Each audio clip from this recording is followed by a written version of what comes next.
الرحيم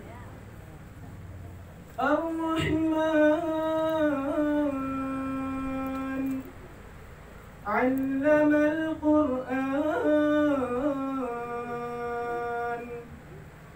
خلق الإنسان علمه البيان الشمس والقمر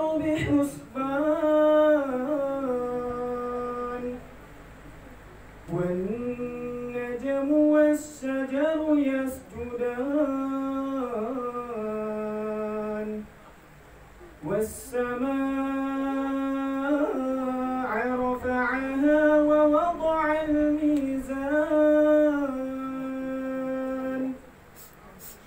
ألا تطغوا في الميزان وأقيموا الوزن بالقسط ولا تخسروا الميزان والأرض وضعها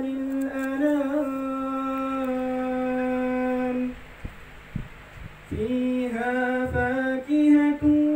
والنخل ذات الأكمام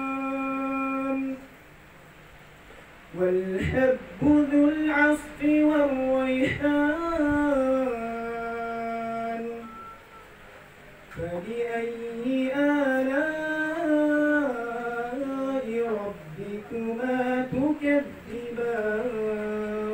تكذبان خلق الإنسان من صلصال كالفخار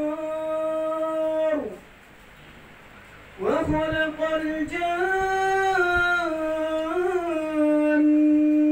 من مارج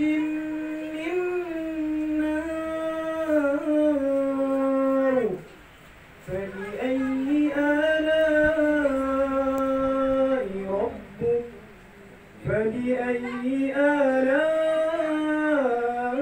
ربكما تكذبان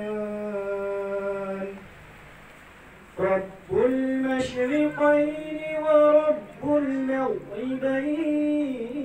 المغربين فبأي آلاء ربكما تكذبان مرج البحرين يلتقيان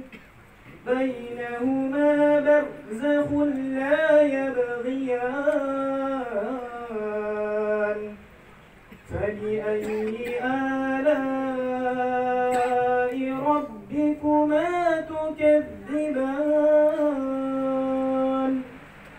يخرج منهما اللؤلؤ